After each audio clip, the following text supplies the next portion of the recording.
It's Sylvia here with Vintage Kitchen Vixen, where I share tips for simple living, creating memorable gatherings, and preparing wholesome and traditional meals with a vintage twist. And today I'm going to be sharing one of my favorite recipes with you. Now, I don't know if you've ever heard of German meat rouladen, but it's basically these meat rolls that braise for hours in the oven and they melt in your mouth. You can make the most delicious sauce with the drippings, and oh my goodness.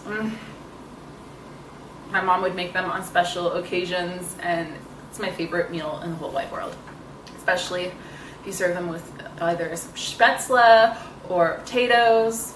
It's such a good main. It's a little bit tricky to find the rouladen meat, not the rolls itself, but the meat, because it's a slice of beef. It's sliced very thin, and you need a special slicer to make those cuts.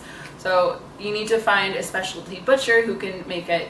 Most German butchers, they will have it available for you, but it's a little bit of a hunt. And if you can get your hands on the rouladen meat, you're going to be happy that you did. If you are new here, I hope you hit subscribe and the bell notification while you're at it so you don't miss any videos. I put new content up twice a week. I also have a link to the recipe where you can print it out and read more about it in the link below.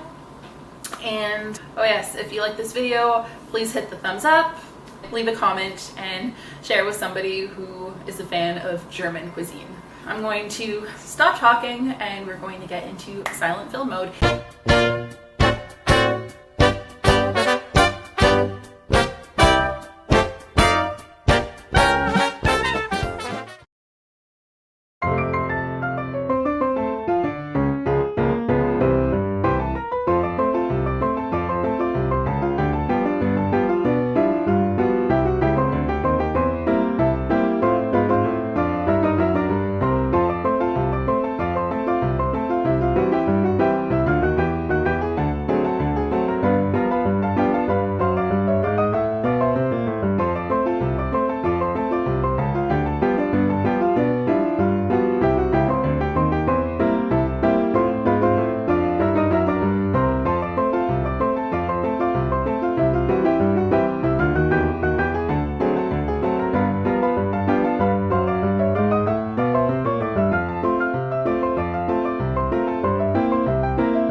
thank you so much for joining me today. I hope you liked this tutorial, and if you did, please remember to hit the thumbs up, leave a comment, and share. Bye!